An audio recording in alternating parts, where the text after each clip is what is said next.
엊그제 제가 미술관을 갔었거든요. 이렇게 박물관을 갔었죠. 이제 가면은 나는 꼭 우리나라 조선시대, 고려 조선, 그 도자기에 대해서 제가 지금 여기서 다 얘기할 수는 없고, 한 가지 내가, 그러면 집중적으로 좀 말씀드리고 싶은 게, 분청사기라는 게 우리나라 역사에 등장합니다. 여러분들이 잘 아시다시피 고려시대 때, 그게 10세기입니다. 10세기에 우리나라 이 한반도에 도자기가 나타나요. 근데 이 도자기라는 것은 그 당시 1000년 전에 엄청 하이텍이었습니다. 여러분들 아시다시피 임진왜란 때 우리 도예가들이 많이 일본으로 납치됐다는 거 아시잖아요. 그런 그 하이텍이었는데 그 하이텍이 전 세계에서 나온 게 어느 시대냐면은 바로 1세기 때예요. 1세기 때 중국에서 시작됩니다. 다른 말로 하면은 1세기에 중국에서 자기가 발명돼가지고 시작됩니다. 이게 도자기의 역사는 중국에서 시작돼요. 중국 왕실의 그 하이소사이티에서 쓰여지기 시작했죠. 그래가지고 이제 뭐 한 5세기, 6세기 때, 고려시대 때부터 뭐 우리는 옛날부터 중국과 한반도 간에는 교육이 있었거든요. 교육이 있었다는 것은 사람이 왕래가 있었고 사신이 왔다 갔다 했거든요. 신라 시대도 그런 기록이 있잖아요.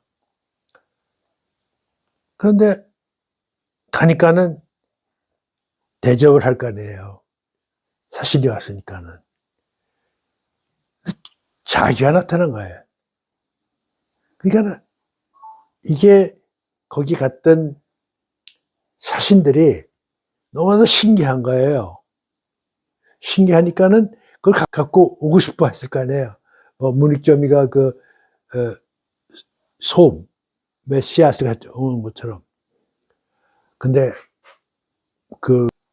중국에서 그 사신들 뒤에서 딱 감시를 하고 두루마기에다 하나 가지고 나갈까봐 굉장히 감시가 컸다고 그래요. 그렇게 전해와요.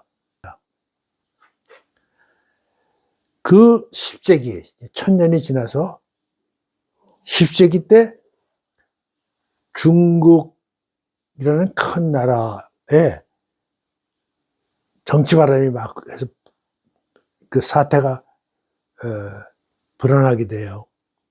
그리고 나라가 소란하니까는 그 도자기를 굽던 사람이 그 사람들이 피난을 옵니다.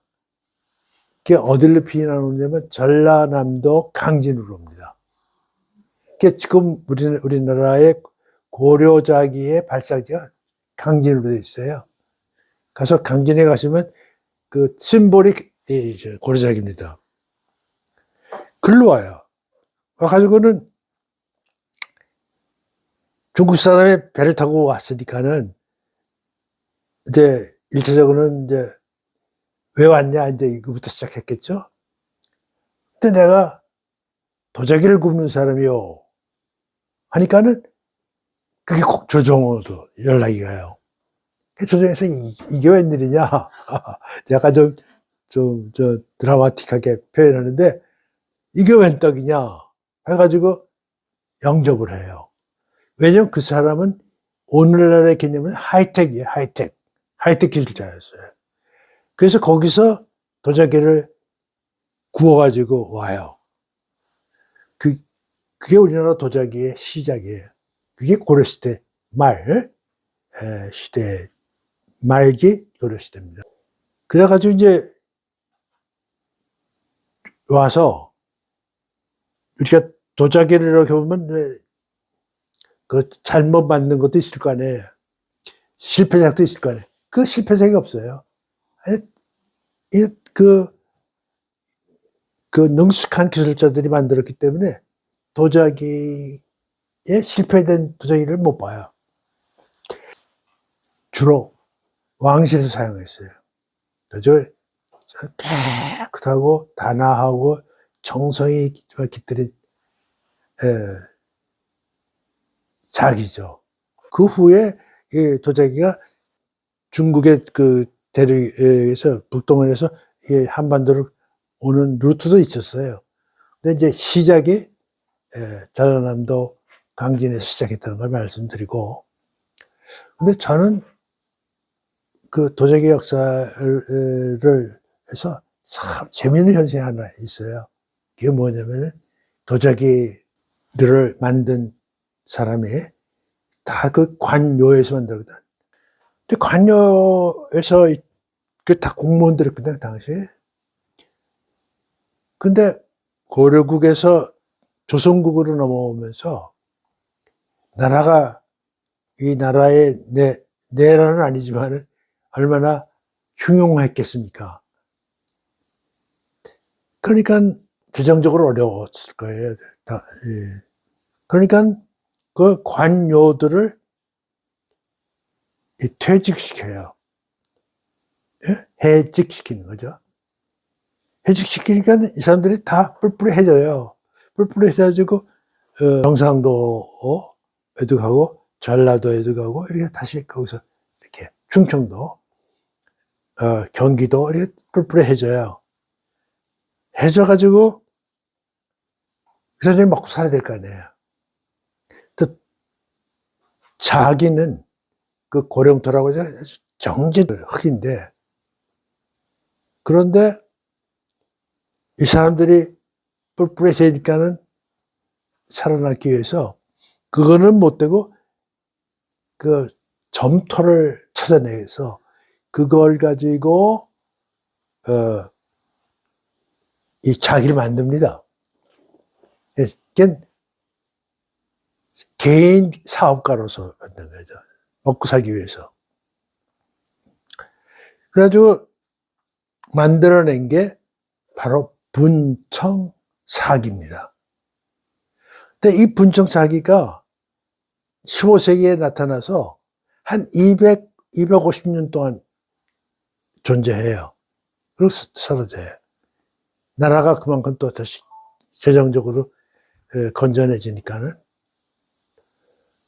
그래, 조선시대 때 갑자기 나타난 것이 분청작인데, 이 분청작기를 보면요, 그 우아한 고려자기를 보던 사람이 분청작기를 보면 이건 좀 쓰레기야. 그런 시각으로 보면은. 근데 그 자기를 만든 사람이 그것도 고령토 같은 하얀 흙으로 만든 게 아니라 사기, 흙으로 만들어가지고 이제 그 사람이 또 만들기만 했습니까? 그걸 팔로 나갔을 거 아니에요. 좀 이렇게 상상을 해보세요. 팔로 나갔어요. 팔로 나가 어딜 가겠습니까? 그 고을에서 가장 부자를 찾아갔을 거네. 양반집을 찾아간 거예요. 근데 양반집을 찾아갔는데, 대감, 이거 이렇게 제가 만든 작품 봐주십시오. 그리고 사주십시오 하는 거 아니겠어요? 그 양반의 그 소위 대감이 이렇게 보니까 그 극적한 거거든요. 그러니까, 야, 이걸 갖다가 자기라고 그래? 그래서 버렸으면,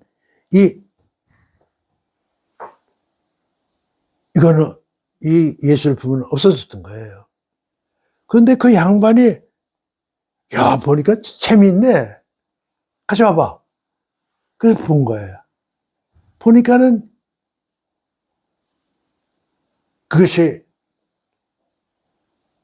그 구매력이 생긴 거예요. 그래가지고 그것이 250년 동안 우리나라에서 이 한반도에서 나옵니다. 그것이 유명한 분청 사기가 꼽힌 겁니다. 그것이 일부가 일본에 건너가지고 일본의 그 국보가 바로 그거예요. 근데 그걸 한번 아까도 잠깐 말씀드렸지만 한번 우리가 보면은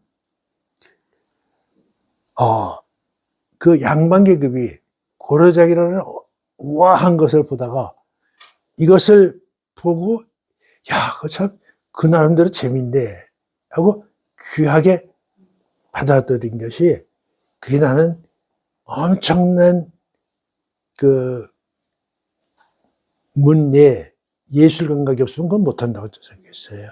그게 만약 조금 이런 표현을 썼으면 하지만, 못된 장사꾼이 돈만 갖고 많이 번 사람 같았으면은, 야, 이걸 갖다가 자기라고 그래? 하고 버렸으면 그건 죽었어요. 근데 그 당시 그 각 지방에서 그게 나오기 시작했는데, 그게 보존이 지금까지 되어 있는 걸 보면은, 그 당시 그 소위 이 양반 계급이 그 안목이 있었다는 거예요. 안목이 그야말로 해안이고, 문화를 보는 해안이고, 그것이 지금 이렇게 전해오거든요. 그게 일본에서 그것을, 일본 사람들이 그걸 굉장히 좋아해서 했는데, 일본 사람이 그걸 베끼려고 상당히 애썼대요. 근데 그게 크게 성공을 못 했는데, 일본도 그런 게 있긴 있는데, 10년, 15년 전에 일본의 도자기를 연구하는 사람이 우리나라에 와서 그 분청사기를 배우겠다고 왔는데, 일본에서 굉장히 유명한 사람입니다. 우리나라 그 분청사기를 하는 분한테 와서 배웠답니다. 근데 그 사진들이 이렇게 있는데, 일본 사람인지 그 냄새가 확 나요. 왜 언니면 꼼꼼하게 했어요. 근데 우리는 자유분방하겠거든. 척, 척, 척 이랬는데, 일본 사람은 그걸 꼼꼼해. 그러니까 그 사람의 작품이 지금 난 사진으로 봤지만 이렇게 바른 정서를 갖고 있는 거예요. 그게 나쁘고 좋은 걸 떠나서요. 그게 다르다. 다른 감각. 그건 그렇게 쉽게 극복할 수 없는 게 그런 게 아닌가 생각합니다. 그래서 분청사기를 보면은 우리의 그 예술성이라고 그럴까? 그 예술에 대한 감각, 이런 것이. 근데 제가 오래전에 우리나라의 유명한 동양화의 대가 박대선이라는 어른을 뵀어요. 근데 그분이 동양화를 그리는데 지금 경주에 계세요. 동양화를 많이 그려요. 그 금강산 같은데 이렇게. 그 박대선 대인 아틀리에 이렇게 보는데 분청사기를 그려가지고 그거를 이렇게 한문으로 글을 쓰셨더라고요. 그게 하나의 큰 작품인데, 왜 분청사기를 택하셨습니까? 했더니 그분 그 대가인데 정말 하시는 말씀이, 분청사기가 정말 우리 한국 사람의 예술품이죠. 고래자기 같은 건 너무나 우려하고 격이 떨어지는, 감정적으로 이렇게 토착화가 안 됐다 그럴까. 그런데 비해서 이 분청사기는 우리의 가장 그 귀중한 문화의 하나라고 말씀하시더라고요. 그래서 저도 너무나 좋아서 그 분청사기에 대한 그 사랑은 제가 한없습니다.